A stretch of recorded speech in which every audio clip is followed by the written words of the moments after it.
الذين صبروا ابتغاء وجه ربهم وأقاموا الصلاة وأنفقوا مما رزقناهم سرا وعلانية يدرؤون بالحسنة السيئة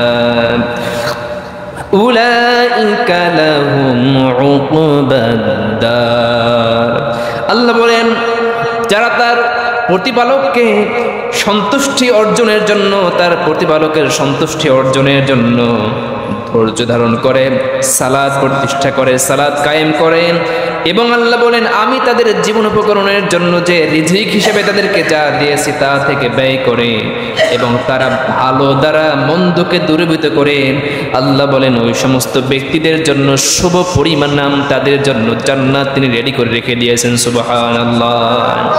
আল্লাহ তাআলা বলেন যারা আল্লাহর পথে ব্যয় করে এগুলোকে আল্লাহ তাআলা অনেক গুণ বৃদ্ধি করে দেন আল্লাহ রাব্বুল আলামিন। তাও কোরআনের ভিতরে সূরা হাদীদের 11 নম্বর আয়াতে আল্লাহ তাআলা বলেন মানজাল্লাযী ইউকরিদুল্লাহা করদান হাসানা ফায়ুদাঈফহু লাহু ওয়া লাহু আজরুন কারীম। জোরে বলুন আল্লাহু আকবার।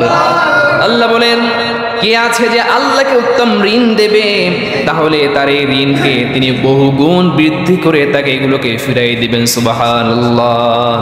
আল্লাহ রাব্বুল আলামিন অন্য জায়গায় একই ধরনের কথা অন্য জায়গায় সূরা বাকারা এর 245 নম্বর আয়াত আল্লাহ তাআলা বলেন মান যাল্লাযী ইউকরিদুল্লাহা করদান হাসানা ফায়ুদাঈফহু লাহু আদআফান কাসীরা। কে আছে যে আল্লাহকে কর্জে হাসানা দিবে উত্তম দান করবে আল্লাহ তাআলা বলেন তিনি তার এই দানগুলোকে অধিক পরিমাণ বৃদ্ধি করে তাকে ফিরাই দিবেন সুবহানাল্লাহ। বলছিলাম যে কে আছে আল্লাহ বলছেন সূরা বাকারা 245 নম্বর আয়াত কে আছে যে আল্লাহকে উত্তম কর্জে হাসানা দিবে আল্লাহ তাআলা তাকে এইগুলোকে অনেক গুণ বৃদ্ধি করে দিবে।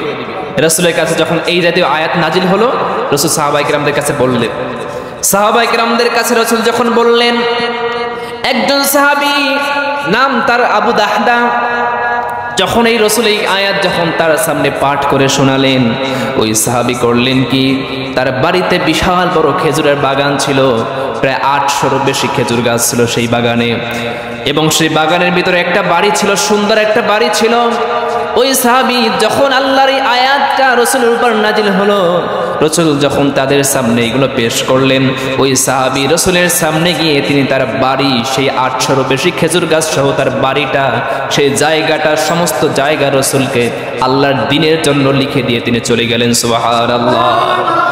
বাড়ি গেলেন বাড়িতে গিয়ে স্ত্রীকে ডাক দিয়ে বলেন ওহে উম্মে দাহদা তাড়াতাড়ি বাড়ি থেকে বের হয়ে যাও আমি একটা ব্যবসা করেছি যেই ব্যবসায় কোনো লস হবে না আল্লাহ তাআলা সেই ব্যবসার পুরস্কার অনেক গুণ বৃদ্ধি করে আমাকে ফিরিয়ে দিবেন। স্ত্রীকে বলেন স্ত্রী তাড়াতাড়ি বাড়ি থেকে বের হয়ে যাও সুবহানাল্লাহ। কেমন দেখেন এই আয়াত নাজিল হয়েছে সঙ্গে সঙ্গে তারা সেখান থেকে বের হয়ে গেছে আল্লাহর দ্বীনের জন্য লিখে দিয়েছে। তাদের ত্যাগ কেমন ছিল এমনি এমনি তো তারা দুনিয়ার শ্রেষ্ঠ মানুষ হয় নাই। রাসূল বলেছেন খায়রুল কুরুনি করনি আমার যুগ সবচেয়ে শ্রেষ্ঠ যুগ এমনি এমনি হয় নাই।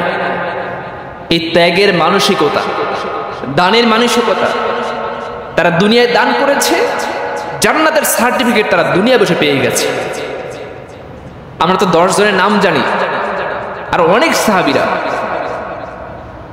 জান্নাতের সার্টিফিকেট দুনিয়া থেকে পেয়ে গেছে।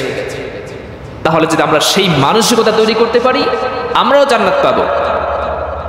আল্লাহ রাব্বুল আলামিন অন্য এক আয়াতে বলেন সূরা বাকারা 272 নম্বর আয়াতে আল্লাহ রাব্বুল আলামিন বলেন যারা আল্লাহর রাস্তায় ব্যয় করবে সেগুলো বিফলে যাবে না আল্লাহ তাআলা পুরোপুরি তিনি পাই টু পাই বুঝাই দিবেন। আল্লাহ রাব্বুল আলামিন বলেন ওয়া মা তুনফিকু মিন খায়রিন ফালিআনফুসিকুম ওয়া মা তুনফিকু ইল্লা ইবতিগাআ ওয়াজহিল্লাহ ওয়া মা তুনফিকু মিন খায়রিন فيوفى إليكم وأنتم لا تظلمون জোরে বলুন আল্লাহু আকবার। আল্লাহ রাব্বুল আলামিন অন্য জায়গা আল্লাহ বলেন ওয়ামা তুনফিকু মিন শাইইন ফি সাবিলিল্লাহি ফায়ুওয়াফা ইলাইকুম ওয়া আনতুম লা তুজলামুন। সুবহানাল্লাহ। আল্লাহ তাআলা বলেন তোমরা আল্লাহর পথে যা কিছু ব্যয় করবে আল্লাহ তাআলা বলেন তোমাদেরকে সেই সমস্ত জিনিসের প্রতিদান পুরোপুরি দেওয়া হবে। তোমাদের প্রতি এক পরিমাণ বিন্দু পরিমাণ জুলুম করা হবে না। যা আল্লাহর জন্য করবে আল্লাহ তাআলা সেগুলোকে তোমাদের জন্য ফিরিয়ে দিবেন। কিন্তু মানুষকে দেখানোর জন্য করলে সেগুলো কোনো লাভ হবে না, সেগুলো আপনার জন্য ক্ষতির কারণ হয়ে যাবে। মানুষকে দেখানোর জন্য যারা কোনো কাজ করে, কোনো আমল করে, দান করে, নামাজ পড়ে, ভালো কাজ করে, মানুষকে দেখানোর জন্য যদি হয়ে যায় তাহলে তার কোনো কাজে লাগবে না।